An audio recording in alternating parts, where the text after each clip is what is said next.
Anak perempuan berusia 9 tahun tetapi telah hidup selama 33 tahun. Hanya setelah menghapus makeup, jejak waktu yang menyerang, itu akan terlihat di wajahnya. Tidak hanya usianya yang palsu, kolagen di wajahnya juga palsu. Gigi putih di mulutnya bahkan lebih palsu. Anak kecil itu bernama Ashley Lina, menderita gangguan hormon langka. Ini yang menyebabkan tubuhnya kecil, terlihat seperti seorang yang rendah. Ditambah dengan keterampilan makeupnya yang luar biasa, dan penampilan yang luar biasa di depan orang banyak. Tidak ada yang pernah meragukan identitasnya. Dia berbohong mengaku tidak memiliki rumah, masuk ke sebuah panti asuhan. Sejak saat itu mengganti namanya menjadi Esther, setelah diadopsi oleh sebuah keluarga yang tidak beruntung. Dia pun memulai pembunuhan yang tiada akhir. Konten video kali ini sangat mengejutkan. Disarankan untuk makan kenyang sebelum menonton. KT dengan penuh kegembiraan bersiap untuk melahirkan anak ketiga. Namun, saat sedang dibawa ke ruang bersalin, dia tiba-tiba merasakan dingin di bagian bawahnya. Jadi, dia meraih ke arah pintu. Dia baru menyadari bahwa di bawahnya sudah berdarah deras. Sebuah garis darah sangat mencolok.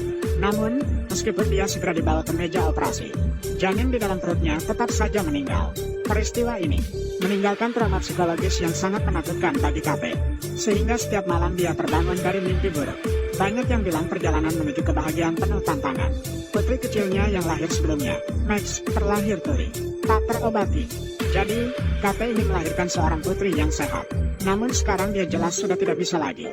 Kematian janin ketiga membuatnya kehilangan keberanian untuk hamil lagi. Namun, dia ingin menyampaikan cinta ini kepada orang yang benar-benar membutuhkannya. Jadi, dia berdiskusi dengan suaminya, John, untuk mengadopsi seorang gadis dari panti asuhan. KT adalah seorang guru piano sekolah dasar.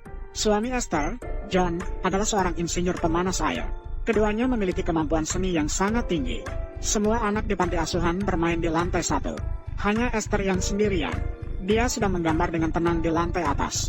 Bakteri seni yang terpancar dari dirinya membuat pasangan KT merasa mereka memiliki ketertarikan yang aneh padanya.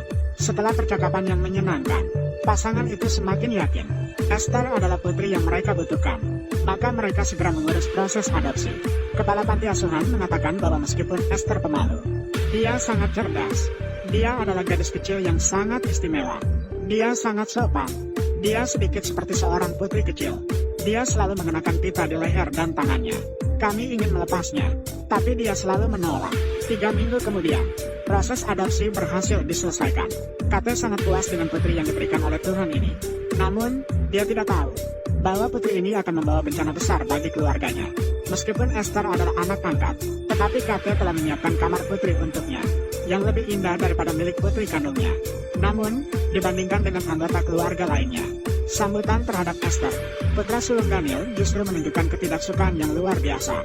Kehadiran Esther membuatnya sangat tidak nyaman, terutama saat dia melihatnya memeluk ayahnya, dan tersenyum padanya. Perasaan ini semakin kuat. Jadi di sekolah, Daniel selalu berpura-pura tidak mengenal Esther, bahkan sengaja mencari masalah dengannya. Hari ini adalah hari Esther melapor ke sekolah. Ketika guru memperkenalkannya kepada semua orang, dia tersenyum lebar, berharap bisa meninggalkan kesan baik pada teman-temannya. Lihatlah, lihatlah, lihat. Gadis pengembala kecil mengirim pesan. Dia ingin mendapatkan kembali pakaiannya. Hahaha, beban terlepas dengan keras. Esther tiba-tiba berubah ekspresi. Dia menatap Guntar dengan senyuman dingin yang tajam. Guntar menyerah. Esther dengan cepat beradaptasi dengan keluarga barunya. Semua orang tidak lagi merasa asing terhadapnya. Maka rencana pembunuhan Esther akan dimulai. KT dan John mengadakan pesta duo yang manis malam ini. Suara ketukan pintu mengganggu mereka. Petir membuat kita terkejut. Oh, silakan masuk. Aku ingin tidur di samping ayahku. Tunggu sebentar. Malam itu Esther memeluk John dengan erat. Situasi saat fajar. Esther menarik Xiaomai ke atas es. Lapisan es di sini sangat tipis dan rapuh. Hanya dengan sedikit tenaga, kecelakaan bisa terjadi. Tapi selama kecelakaan terjadi dengan cukup alami, maka bahkan dewa pun tidak akan bisa menebak. Ini adalah niat jahat Esther untuk membunuh. Tapi untungnya KT segera menyadari dan menghentikan mereka. Gandum akhirnya lolos dari bencana. Tidak bisa, karena tidak bisa membunuh Max. Maka, kita harus menjinakkan Daniel terlebih dahulu. Kebetulan, Daniel sedang bermain tembak-tembakan di hutan. Hari ini, dia sangat akurat. Semakin dia bermain, semakin terobsesi. Bahkan burung merpati yang hidup ini juga jatuh terkena tembakan. Namun setelah kegembiraan itu, Dia segera merasa menyesal. Tidak semua anak suka membunuh. Saat itu, burung merpati masih memiliki sedikit nyawa. Ketika dia merasa sangat bersalah, Esther datang membawa gandum. Dia mengambil sebuah batu besar, membantu burung itu bebas dari penderitaannya. Penderitaannya adalah akibat perbuatanmu. Ini hanya sebuah kecelakaan. Jika kamu pergi sekarang, dia juga akan mati kedinginan. Apakah itu hasil yang kamu inginkan? Melihat Daniel semakin emosional, Esther mengambil kesempatan untuk menyerang. Dia mengangkat batu besar dan melemparkannya ke arah burung merpati. Daniel ketakutan sampai mengompol di celananya. Sejak saat itu, Daniel jelas menjadi lebih patuh. Di sekolah, dia juga tidak berani mengganggu Esther lagi. Namun, masih banyak orang yang tidak takut akan masalah besar. Gunther melihat Alkitab yang jatuh di tanah oleh Esther. Monster hari ini membawa Alkitab ke sekolah. Melihat Gunther terus-menerus memprovokasi dirinya, Esther tidak menunjukkan ekspresi. Saat Gunther tidak memperhatikan, dia meraih untuk mengambil kembali Alkitab. Alkitab terbang ke udara dalam perebutan. Halaman-halaman buku berserakan di tanah. Saat Esther membungkuk untuk mengambil halaman-halaman itu, Gunther meraih dan menyentuh pita di lehernya. Ah! Semua orang yang hadir terkejut. Gunther juga terlibat dalam masalah besar karena ini. Kate berusaha menenangkan jiwa Esther yang terluka. Dia berharap bisa menyembuhkannya dengan musik. Meskipun Esther adalah seorang pemula, dia bisa mengingat dengan jelas 11 nada yang salah dimainkan sendiri. Kate berharap mereka berdua menjadi ibu dan anak yang saling terluka. Maka, dia membagikan buku harian rahasianya kepada Esther. Di dalamnya tersimpan foto-foto semua anggota keluarga. Ketika melihat foto dirinya sendiri, Esther tiba-tiba bertanya, siapa Jessica? Dan Jessica adalah putri ketiga Kate yang meninggal saat lahir. Kate menaburkan abu jenazahnya di taman rumahnya. Di atasnya ditanami dengan mawar putih. Dengan begitu, ketika mawar mekar, dia akan merasa putrinya ada di dekatnya. Esther saat itu meneteskan air mata, karena dia belum membalas dendam pada Gunther. Pada hari itu, John membawa kedua putrinya bermain di taman. Curly kebetulan ada di sini juga. Esther tahu kesempatan telah tiba. Tatapannya membuat Gunther merasa tidak nyaman. Begitu dia berbalik, Esther sudah menghilang. Dia merasa bahaya bisa terjadi kapan saja. Jadi selama bermain, dia selalu sangat berhati-hati. Takut terjadi bahaya pada dirinya. Tapi sayang jika pulang tanpa bermain. Jadi dia perlahan-lahan bergerak menuju pintu masuk seluncuran. Hahaha. Kali ini, Gunther sangat ketakutan. Untungnya, itu hanya ketakutan belaka. Saat dia bersiap untuk meluncur turun, Esther tiba-tiba melompat dari belakang. Ah, astaga, Gunther patah kaki. Dan Max adalah satu-satunya saksi. Ketika malam tiba, John dengan hati-hati bertanya kepada Esther apakah dia yang melakukannya. Tentu saja, Esther tidak mengaku. Tapi entah kenapa, Max malah ikut berbohong bersamanya. Dia terpeleset. Namun Daniel sangat marah tentang hal ini. Dia berteriak ingin mengirim Esther kembali ke panti asuhan. Ini menyentuh titik sensitif John. Dia meminta Daniel untuk segera meminta maaf kepada saudarinya. Dia bukan saudara perempuanku yang cantik itu. Tantangan yang terang-terangan terhadap martabat ayah. John memutuskan untuk menghukum putranya dengan keras. Dia mengunci rumah pohon Daniel, dan memperingatkan Daniel bahwa jika dia tidak minta maaf, maka dia tidak akan pernah bisa masuk ke rumah pohon itu lagi. Pada hari itu, Kate baru saja masuk ke rumah. Dia mendengar suara piano yang indah. Dia baru menyadari bahwa Esther ternyata seorang ahli piano. Dan beberapa hari yang lalu, dia berpura-pura sebagai pemula, menerima ajarannya sendiri. Dia merasa dirinya diperdaya oleh seorang anak kecil. Esther harus memberikan penjelasan yang sempurna hari ini. Namun Esther menjelaskan bahwa dia hanya merasa Kate sangat ingin mencari seseorang untuk mengajar. Bagi seseorang sepertimu yang mencintai musik, seorang putra yang tidak mengerti musik, dan seorang putri yang tuli pasti membuatmu merasa tertekan. Tanpa menunggu Kate mencerna kata-katanya, Esther sudah pergi dengan marah. Saat malam tiba, Kate menceritakan kepada John tentang bagaimana dia ditipu. Namun John berpikir, ini hanya cara anak untuk menyenangkan ibunya. Dia berharap Kate belajar untuk mempercayai anak-anak. Setelah mendengar itu, Kate mengeluarkan kejadian John di taman hari itu. Ternyata Esther memberitahu Kate tentang kejadian memalukan John di taman. Dia memberitahu Kate, wanita itu adalah orang yang pernah dijanjikan John. John tersenyum canggung. Dia berkata Joyce hanya memintanya datang ke rumah untuk membantu memindahkan kursi. Dan dia menolak saat itu juga. Mengenai tidak memberitahu Kate, dia takut dia salah paham. Keduanya pun bertengkar hebat. Sementara itu, Esther terlihat puas. Santai menggambar. Rencana untuk memecah belah hubungan orang tua angkat berhasil. Mendapatkan rencana John sudah dekat, namun rencana selalu tidak bisa mengikuti perubahan yang cepat. Kepala panti asuhan tiba-tiba datang hari ini. Saat masih berbicara, dengan sengaja mengusir Esther. Saya mungkin salah paham tentang beberapa hal mengenai Esther. Apa maksudmu? Kamu sendiri yang bilang dia tidak pernah membuat masalah, tapi masalah selalu menghampirinya. Sebelumnya ada 2 gadis berkelahi. Dia hadir. Seseorang tertangkap mencuri. Dia ada lagi di sini. Ternyata setelah mengetahui insiden seluncuran, kepala panti asuhan melakukan penyelidikan mendalam tentang identitas Esther. Baru kemudian diketahui bahwa Esther benar-benar bencana. Dimanapun dia berada, selalu ada orang yang terluka atau meninggal secara tidak terduga. Dan juga, orang tua angkatnya yang sebelumnya meninggal dalam sebuah kebakaran. Pelakunya hingga kini belum tertangkap. Dan Esther adalah satu-satunya yang selamat dari keluarga itu. Sebagai kepala panti asuhan, dia merasa bertanggung jawab untuk memberitahu keluarga angkat tentang hal ini. Dan dia masih melanjutkan penyelidikan lebih lanjut. Dia sudah mencoba menghubungi Esther di panti asuhan di Rusia. Percaya bahwa hasilnya akan segera terlihat. Tapi mereka tidak tahu. Percakapan ini didengar dengan jelas oleh Esther. Dia menemukan Max. Mengatakan padanya bahwa ada orang jahat yang ingin membawanya pergi. Dia berharap Max bisa membantunya. Keduanya pergi ke studio John. Esther menyuruh Max untuk mencari kunci rumah pohon. Dia sendiri memilih sebuah palu.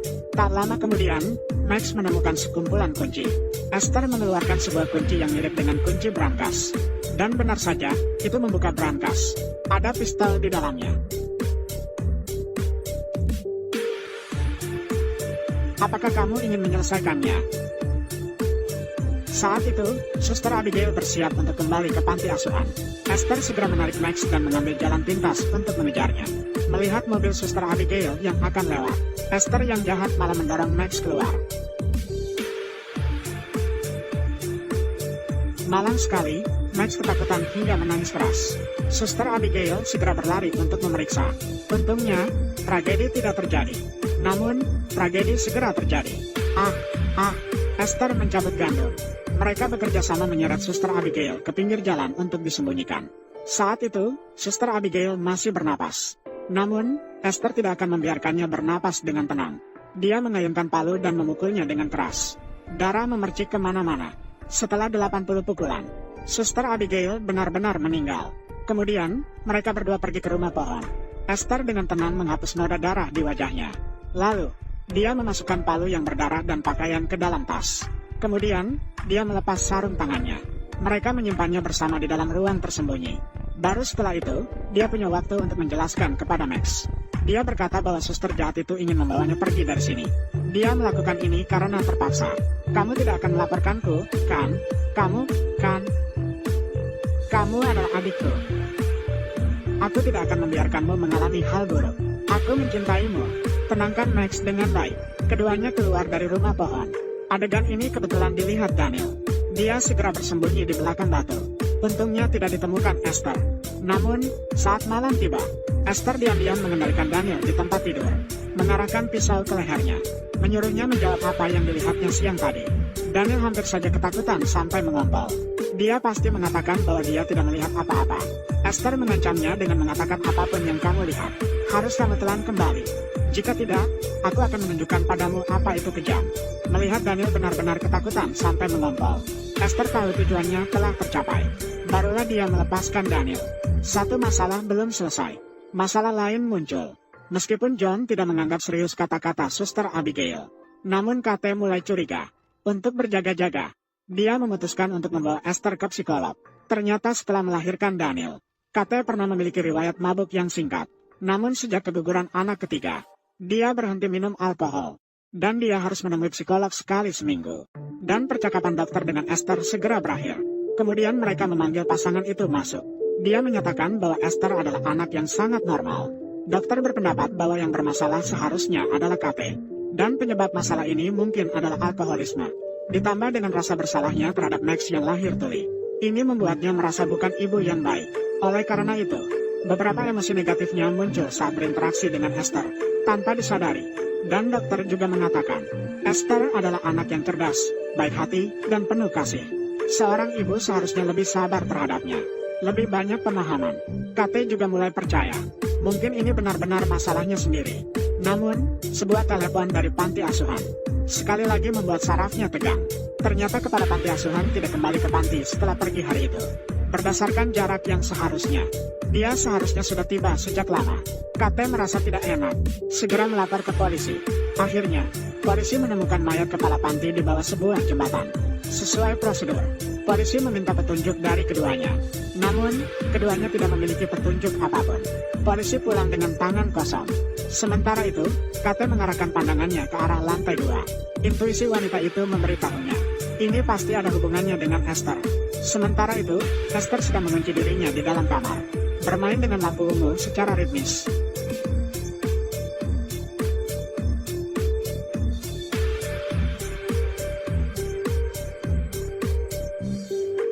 KT bertekad untuk memberikan penjelasan untuk dirinya sendiri. Dia mencari di internet informasi tentang anak-anak dengan gangguan kepribadian. Perilaku yang dijelaskan dalam informasi tersebut sangat mirip dengan Esther. Namun, meskipun dia menampilkan semua informasi ini di depan John, John masih percaya bahwa dia hanya curiga. Dia juga menyarankan KT untuk menemui psikolog. Tidak ada pilihan, KT hanya bisa terus menyelidiki sendiri. Dia menghubungi panti asuhan Esther di Rusia sebelumnya. Namun, panti asuhan ini sama sekali tidak pernah mendengar tentang Esther. Meskipun KT berpikir jauh ke depan, dia tidak pandai menyembunyikan dirinya. Esther sudah menyadari ada yang tidak beres. Dia sudah mulai bertindak. Ini adalah rencana memecah belah yang sudah menjadi keahliannya. Aku merasa ibu tidak begitu menyukaiku. Kamu salah, ibu sangat mencintaimu. Dia mencintai anak-anak yang diadopsi. Tentu saja tidak bisa mencintai seperti anak kandung. Sayang, kamu dan Daniel, Max, adalah bagian dari keluarga ini. Lakukan sesuatu untuk ibu. Biarkan dia tahu betapa kamu mencintainya. Inilah kalimat yang diinginkan Esther. Ini adalah yang disuruh ayah untuk dilakukan. Dia dengan wajah penuh semangat mengatakan ingin memberikan KT sebuah kejutan. KT pun merasa sedikit terkejut setelah mendengarnya. Namun, Esther tiba-tiba mengeluarkan sekuntum mawar putih dari belakang. Mawar putih ini adalah yang ditanam KT untuk mengenang Jessica. Apa yang kau lakukan? Berikan itu. Lengan saya. Keduanya terjatuh dan bergumul di tanah. John segera datang untuk memisahkan mereka, dan secara sukarela merebut panci itu. Karena ide untuk menyenangkan KT adalah ide dia. KT menatap pot bunga kosong di depannya. Saat itu, dia benar-benar ingin menangis tanpa air mata. Dan Esther memang orang yang kejam. Untuk membuat John semakin yakin padanya, dia bahkan meminjam alat. Dia dengan paksa mematahkan lengan KT yang ditariknya. Lalu berpura-pura menjadi korban dan memanggil John. Saat KT kembali ke kamar tidur, seluruh rumah dipenuhi dengan kasih sayang ayah dan bakti anak perempuan. Meskipun KT berkali-kali menjelaskan bahwa ini tidak ada hubungannya dengan dirinya, namun John seolah-olah telah terpesona. Tidak peduli seberapa banyak KT menjelaskan, dia tidak percaya. Saat itu, KT benar-benar merasa cukup. Dalam keadaan kecanduan alkohol, dia pergi ke toko serba ada untuk membeli 2 botol anggur merah. Namun, ketika memikirkan anaknya, dia dengan tegas membuang semua anggur itu.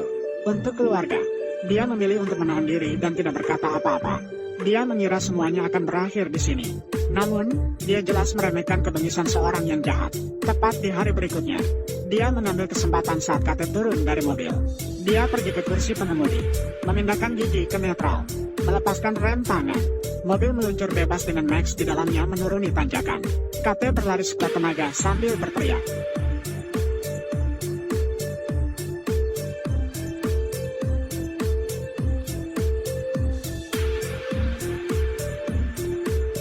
Untungnya, Max selamat tanpa cedera.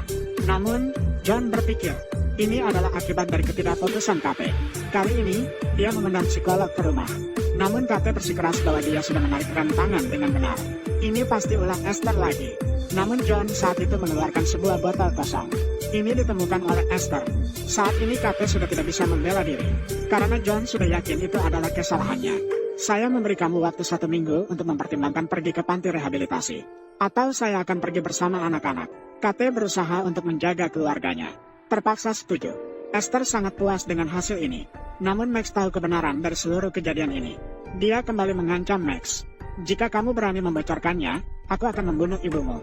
Namun Daniel juga merasa ada yang aneh dengan insiden mobil meluncur. Dia mengambil kesempatan saat Esther tidak lagi diam-diam masuk ke kamar Max. Dia bertanya kepada Max apakah Esther yang melakukan sesuatu. Jika iya, maka harus memberitahunya. Dengan begitu orang dewasa bisa melindungi mereka. Namun, Max menyatakan bahwa orang dewasa juga tidak berdaya. Dia mengeluarkan setumpuk gambar sederhana. Di atasnya digambarkan proses Esther melakukan kejahatan. Ketika melihat gambar rumah pohon ini, apa yang dia lakukan di rumah pohon saya? Dia memasukkan barang-barang buruk ke dalamnya. Apakah barang-barang itu masih ada? Daniel mengatakan, selama kita bisa menemukan bukti, orang dewasa pasti akan percaya. Namun, pasti ada telinga di balik dinding. Esther mendengarkan setiap kata. Malam itu, Kate merasa gelisah. Dia memutuskan untuk melihat Max. Namun, begitu dia masuk ke dalam rumah, lampu tiba-tiba menyala sendiri. Esther duduk di sana dengan dingin seperti patung. Saat itu, dia sudah malas untuk berpura-pura. Kate juga dengan tegas memberitahunya, jangan sekali-kali mencoba menyakiti anakku. Saat itu, Esther mengeluarkan sebuah buku harian. Itu adalah buku harian milik Kate. Ketika dokter mengumumkan kabar buruk, dia masih menendang saya. Dan itu hanyalah ilusi gerakan janin. Selama 16 hari, saya mengandung anak yang sudah meninggal. Ini adalah siksaan paling kejam yang bisa saya bayangkan. Kau diam saja. Meskipun Kate terus meminta Esther untuk diam. Namun Esther yang sudah merusak hubungan sama sekali tidak peduli padanya. Dengan angkuh pergi dari hadapannya. Keesokan harinya, panti asuhan menerima kabar. Keluarga angkat Esther sebelumnya. Kemungkinan besar adalah adopsi ilegal. Kate tahu apa yang sedang terjadi. Saat Esther tidak di rumah, masuk diam-diam ke kamarnya. Berharap menemukan beberapa petunjuk yang berguna. Setelah mencari dengan berbagai cara tanpa hasil, sutradara memberitahunya, di dalam boneka pink ada sebuah buku. Ternyata di dalamnya ditemukan Alkitab Esther. Di dalamnya tersembunyi banyak foto pria parubaya. Dan di halaman terakhir Alkitab, Kate menemukan sebuah tempat bernama Saran Institute. Dan ternyata dia benar-benar menemukan tempat ini di internet. Dia tidak sabar untuk menelepon ke sana. Orang yang bisa menjawab telepon berbicara dalam bahasa Rusia yang fasih. Mustahil. Pihak lawan hanya bisa memanggil seorang pria tampan yang bisa berbahasa Inggris untuk menjawab telepon. Halo, apakah ini lembaga Saran? Betul. Saya ingin menanyakan tentang keadaan seorang anak di lembaga kalian. Diadopsi oleh sebuah keluarga Berry. Dia tidak mungkin berasal dari sini. Kenapa? Saya belum menyebutkan namanya. Kamu tidak mengerti. Lembaga Saran bukanlah panti asuhan, tapi adalah rumah sakit jiwa. Di sisi lain, Daniel telah tiba di rumah pohon untuk mencari petunjuk. Esther tiba-tiba mendorong pintu dan masuk. Dia sudah mengambil barang bukti itu sejak lama. Sekarang dia melemparkan barang bukti itu. Satu persatu dia melemparkannya di depan Daniel. Dia dengan berani mengakui bahwa dia telah membunuh kepala panti. Kemudian dia mengeluarkan sebotol bensin dan menyemprotkan ke barang bukti. Lalu dia menyalakan korek api. Kamu sedang melakukan apa? Apakah kamu gila? Melihat Daniel sudah dikelilingi oleh api besar, Esther pergi dengan puas dan mengunci pintu keluar. Kemudian dia berdiri di bawah pohon. Dengan puas mengagumi karyanya sendiri. Daniel berada dalam keadaan terdesak. Dia hanya bisa memanggil ibunya untuk menyelamatkannya dengan putus asa. Sementara itu, Kate sedang sibuk mengirim foto Esther ke panti asuhan. Daniel telah terbakar di atap. Dengan harapan untuk hidup, dia melompat ke balok di sampingnya. Esther saat itu sudah terpesona. Dia sangat menyukai perasaan mengendalikan hidup dan mati. Melihat Daniel jatuh, Esther merasa tidak senang. Dia hanya bisa memilih untuk mengusirnya dengan sebutir batu kecil. Jangan khawatir, kamu akan pergi ke surga. Saat itu, Kate akhirnya melihat cahaya api di kejauhan. Dia berlari menuju putranya dengan gila-gilaan. Sementara itu, Daniel sudah tidak sadarkan diri.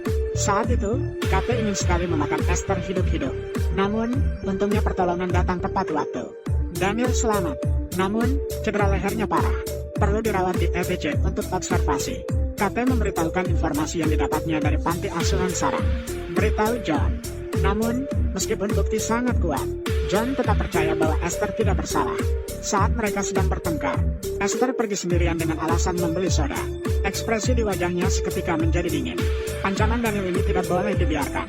Dia menyelinap ke dalam ruang perawatan, menutup tirai, memasang alat pengukur oksigen di tangannya, kemudian melepas masker oksigen Daniel, mengangkat bantal dan menekannya hingga dia mati. Di sisi lain, Max tampaknya merasakan bahaya.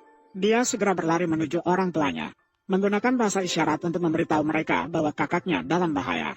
Saat itu, alarm darurat ETC berbunyi. Semua orang segera berlari menuju ruang perawatan. Melihat anaknya yang sedang diselamatkan, Kate tidak bisa lagi menahan diri. Apa yang kamu lakukan? Apa sebenarnya yang kamu lakukan padanya? Namun Esther berpura-pura tidak bersalah. Dia sekali lagi menipu John. Kate juga dipaksa dokter untuk disuntik obat penenang. Barulah suasana menjadi tenang. Ketika dia terbangun lagi, Dia sudah terbaring di panti perawatan. Kini Esther akhirnya bisa tenang berdua dengan John. Sementara itu, John sedang minum alkohol sendirian di sofa. Dia tidak sadar telah meminum terlalu banyak. Ketika dia terbangun lagi, Esther duduk di sampingnya dengan riasan yang mencolok. Dia terus menggoda John dengan kata-kata dan tindakan. Ini membuat John langsung tersadar.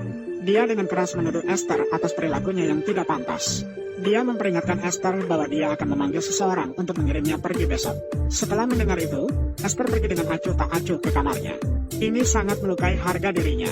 Di dunia ini, tidak ada pria yang tidak bisa didapatkan olehnya.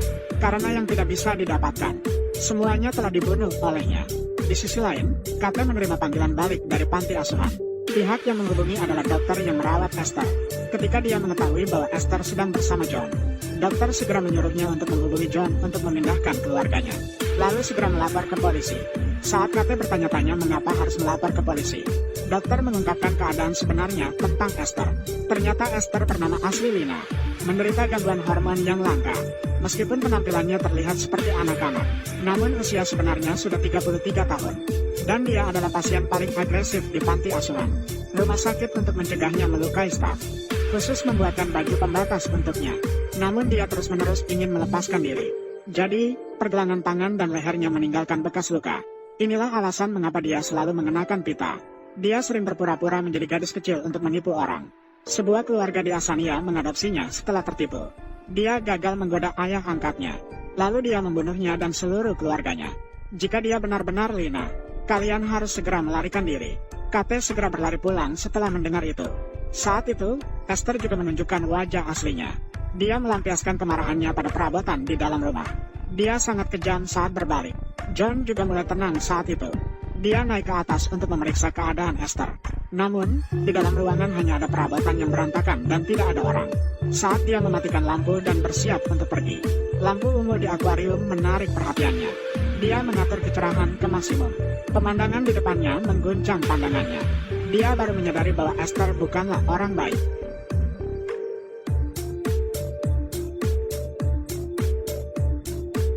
Kate saat ini sedang menelepon John dengan panik. Tujuannya adalah untuk mengingatkan John agar segera membawa Max pergi. Namun John baru saja mengangkat telepon. Lampu di dalam ruangan tiba-tiba mati total.